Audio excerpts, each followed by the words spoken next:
Hello and welcome again to our Steelfest review blog. This is part 3 where we're going to review day 2 of the festival. And yeah, it was a very good day. We started off with the first band, who was Hinond, who are a local band from Hyvinka. And Tommy from Hinond is in a number of other projects such as Azagal, Vulture and Verd. A few of which I released in my record label back in the day, Desolate Landscapes. So, yes, and it was an enjoyable set to start off with. Played a couple of the old songs from the first few albums that have been released. It's been about 15 years since they've been active, so it was good to hear them play live. A rare opportunity to see them. Although I felt some of the songs later on in the set, making a newer material that was maybe prepared for the festival, wasn't as strong as the first 3 tracks. But yeah, it was a good opener. And then we went over to see Natfog, who was one of the highlights for us, really kind of being fans of the kind of raw black metal genre. We looked forward to Natfog. And they delivered a very good set. They played some of the new material that's been recorded, along with some of the kind of classic songs from the demo and album. And went down very well with the crowd, and certainly would like to see Natfog again. Very short set, obviously the kind of earlier bands only got 30 minutes or 25 minutes to play, so just definitely worth seeing if you ever get a chance to catch Natfog. I recommend it. Next up was a band that I was looking forward to on the main stage, and that was Skogen from Sweden. I really enjoyed their previous album that was released, and I was kind of looking forward to seeing them live. I would say that I was a little bit disappointed by their set. The songs they chose to play live probably weren't my favourite songs. I feel that they could have played some of the more black metal, more aggressive kind of music they have, more atmospheric, rather than, kind of more epic music, which I don't think sounded as good. And I don't think it was entirely the band's fault. Maybe the sound and being outside the stage didn't really help with their acoustics the way that should have worked. But for me, I was disappointed. I was expecting something a bit more from the band, but I'm sure there were people that will say that they enjoyed their show. So we'll move on to Asagrum, the all-girl black metal supergroup, if it could be called that. And yeah, we stayed and watched about 15-20 minutes. And although it's kind of as kind of raw black metal in style and kind of that kind of aspect to it, and it was competent enough. They also have quite a modern edge, and we don't feel that really mixes well with the whole black metal scene thing. I feel it was too much of a cross of music, and for me, it's not something that I would watch again, to be honest. I think if you like kind of modern black metal sound, by all means, I would certainly say go ahead and watch this band. Musically on the CD, I did enjoy the CD, but like other bands that kind of have more modern sound, I feel it sounds better on record than it does in live. So that was Hologram, but glad I got a chance to see them and tick them off the list. Next up was one of the Finnish kind of classic death metal bands, an only death metal band to be playing like pure death metal, and the festival was Demolik from Finland. And to be honest, I'm not somebody who's a lot interested in death metal these days. Maybe back in the 90s when I was first into kind of the more extreme metal sound, I did like some death metal back then. I had the album The Steef that I bought from Repulse Records back in the 90s. It's a good album. But yeah, it was enjoyable for death metal. We were just sitting outside while the band was playing. But the one thing I would say is you would prefer it if it was more technical played, the kind of technical style of death metal. It's something that I'm not really interested in, if it's got to kind of be more raw and brutal for kind of my tastes, and when I listen to death metal or death grind or whatever. But for what it's worth, I think a lot of people were very impressed by the Demolic, and they played well, and obviously the home crowd enjoyed them too, being one of the legends from the kind of old school 90s death metal scene in Finland. So it went down well, and that was followed up by Algazam, I hope I pronounced that correct, who were playing their final live show, so to speak, at Steelfest. And yeah, it was a very good show. I really enjoyed it, and they've released 8 albums. The final one, 8 Coffin Nails, just released recently, and I felt that they were very good live. Obviously, had a strong set of their best songs, so that went down well with the local audience, and I think a lot of people liked them. Being a kind of one of symphonic or atmospheric black metal band, there's always that thin line between the bands that maybe too much like kind of more modern Dimmu Borgir commercial sounding black metal, and you don't want to go across that line. But to their credit, with the atmospheric aspect of the band, they still had enough rawness and power and speed, and in order to maintain a good atmosphere while also being in the black metal spirit. So yes, I really enjoyed them. Sad that it's maybe their last performance, but glad that I managed to witness it in person. And then back out to the outdoor stage, and it's one Scottish band that were playing the festival. That was Soar, and I have to be honest, Soar are a bit too Celtic minded in my opinion. Good music, but I'm not so much into the kind of folky black metal as some of us are. I find it a bit effeminate, shall we say. But I was pleasantly surprised by them live. I thought they were very good, obviously very efficient musicians, and it was a good atmosphere when they played, and yeah, I kind of enjoyed their set. It's not something that I would go out my way to see. They've played a few times in Glasgow, which is near where I'm from, and I missed most of those concerts due to not really having that much an urge to go and see them. But if they play in Glasgow again and it's the right circumstances, or they're playing with the right bands, I'd be quite happy to watch them again. I do think they're worthy of watching, and I would probably go and see them again if they play Glasgow, like I say. So yes, I think they put a mixture of material from their albums and things. No Pictures Pride cover, which was a little bit disappointing, because that's one of the highlights of their material so far. And yeah, it went down well. I think they were there obviously to kind of please those bands of Moonsorrow, kind of similar kind of vibe. Obviously, Moonsorrow being one of the kind of main headliners on the second day, and yeah, I think they went down well with the kind of Moonsorrow type bands who were kind of like the same similar music. After that, and the indoor stage was Necrophobic, and I have to be honest, Necrophobic are probably the only band in the festival where I didn't see any of the music.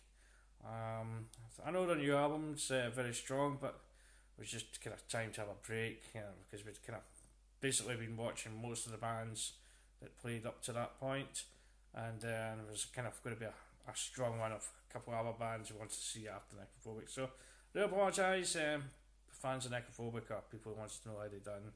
I'm sure they got good reviews from some folks that watched them. Only one of our friends went to see them and kind of was a bit mixed opinion about how good they were. So yeah, that was the one band I didn't see any of in the festival, which out of 25 bands was quite good, considering that's 24 bands out of the 25 that we've seen part of or heard from the seating area when the bands were playing.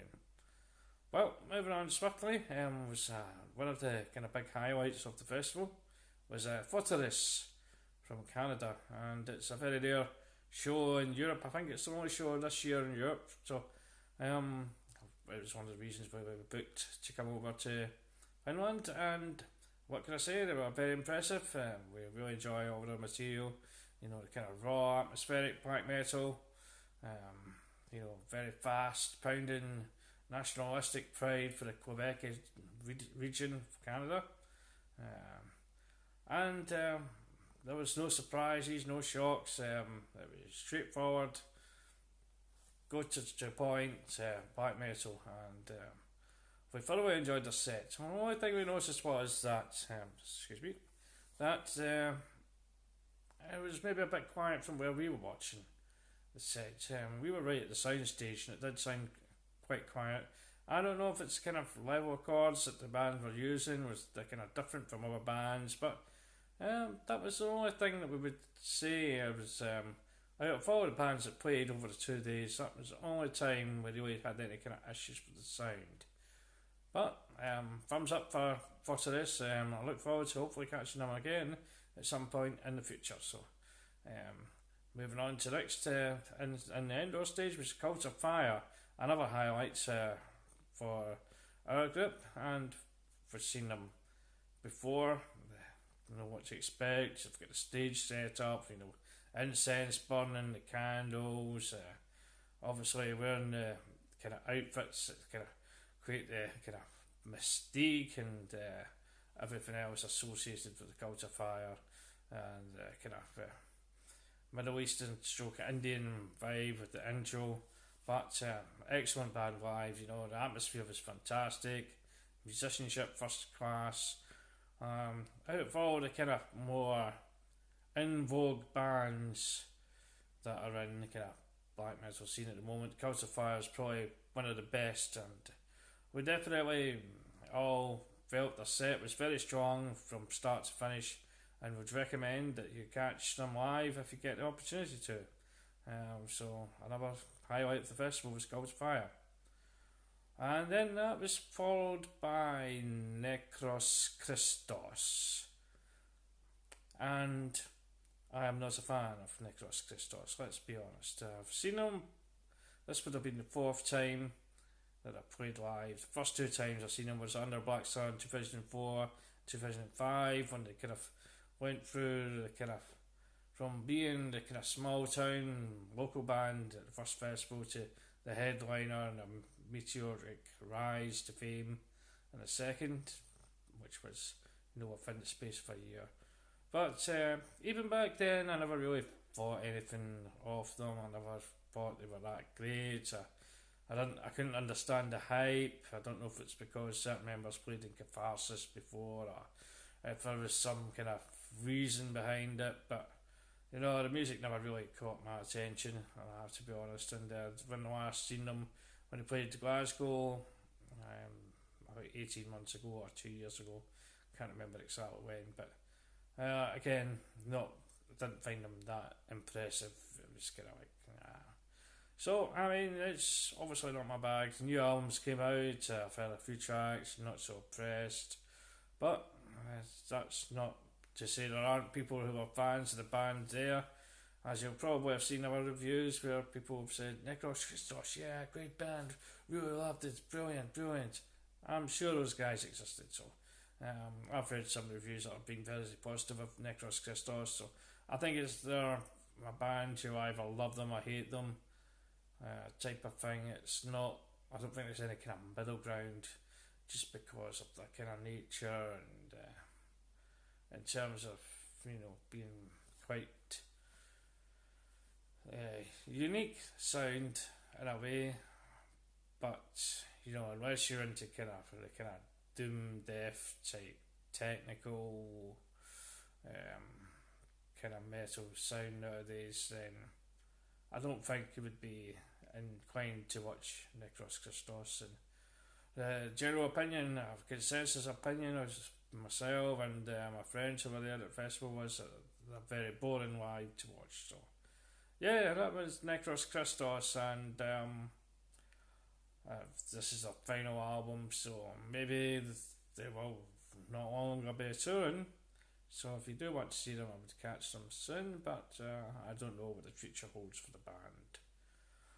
And the next band was Dodheimsgard from Norway, and getting later on in the night and after the 2 days festival, I don't think everybody managed to get in to see Dodheimsgard. I missed the intro of the band, but yes, it was a good set. I would have preferred it if they'd done an old school set overall. Played a mixture of material, including a track from the new album. Certainly the humour was there. The kind of, going to play a short 4-minute number, and knowing the new album, you know how lengthy those tracks are. So it wasn't 4 minutes at all, and it was good to hear, material from the current album, as well as a mixture of material from 666 International. Even gets a track in Ironstorm, which is, to be honest, probably the only good track from that album, and it sounded much better live as well.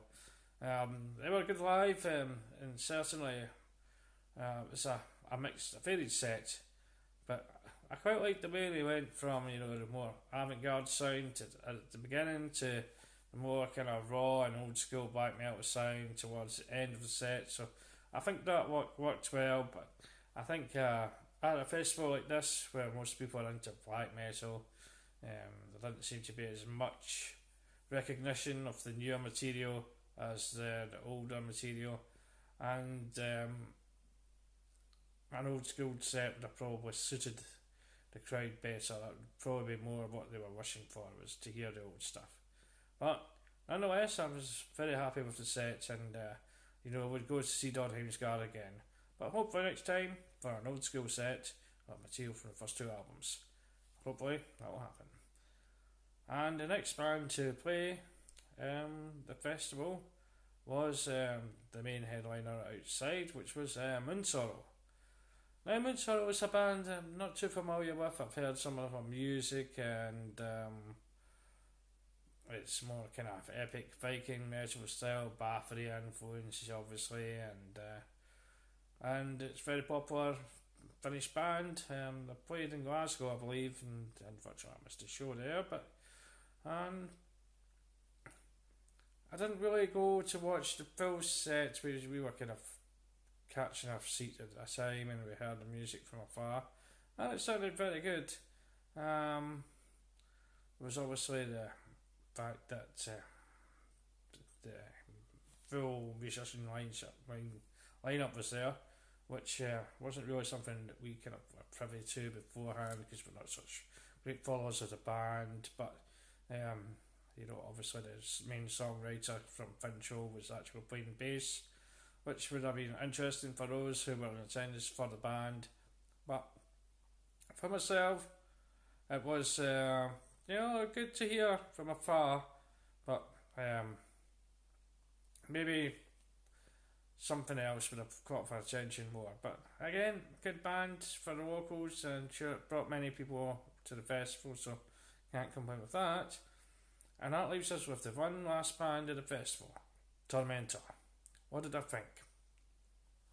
To be honest, when they were first announced that they were doing a comeback, I listened to Anno Domini again, and I have to say, I found the sound of the album a bit underwhelming. I think it's more to do with the production. It sounded a bit dated, and I mean, you can understand if it's like the communist era in the 1980s, there wasn't the equipment available to these guys as what's available now.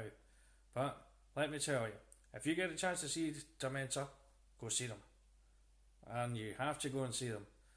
One of the best shows I've seen in a long time. It was one of the best shows at the festival. The atmosphere was fantastic. The material was played spot on, absolutely perfect. And it was just total, from start to finish, fantastic. I highly recommend seeing Tormentor, and it was a great end to the festival. So thanks for watching this video, and hopefully I'll be able to record my next video, which is my thoughts of overall the festival and what we look forward to seeing in 2019. So thanks for watching, bye bye.